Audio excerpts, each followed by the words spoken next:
Like we have a clinic in Victoria, Kelowna, and Vancouver, but what about Prince George? Like Sal and Alpe said, like our postal code shouldn't define us in getting the right healthcare we need, but. And again, to that point, Serena, the politicians in British Columbia, I know the current government, and I'm not political, but to remember that, 80% of all the GDP, the gross provincial national product, financial product, comes from northern British Columbia, north of Hope. And so we need to get in an investment in the movement disorder clinic. So about $278 million is spent on Parkinson's healthcare in BC. So that cost can be minimized if we have a movement disorder clinic, like you were talking about costs. Parkinson's patients are twice as prolonged to stay in a hospital than any other disorder or disease. So having a clinic would mean less neurological visits, less hospitalized stays, and less long-term care. And with that, that's why I went into neurology, because we need more neurologists up in the north to help them, because the wait list is 1.5 years just to see one.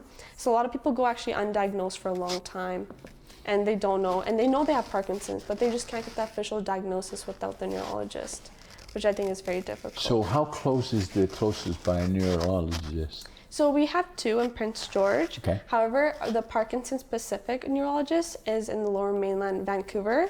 His name is Dr. Jonathan Squires. He works at the Terrace Clinic too. So Terrace has a clinic, but we need one too. So we're trying to establish with him where we're not asking for something like permanent even. We're asking for just the basic needs of them coming 4 times a year to Prince George, holding their clinic, and then taking on our patients and then going back. And this will help people, because Parkinson's, like I said, you have tremors and all that. So physically, some people aren't able to go down there. Exactly. And also cost too, because a lot of people with Parkinson's are seniors on a fixed income, and the financial barrier that comes with traveling back and forth is very difficult for people.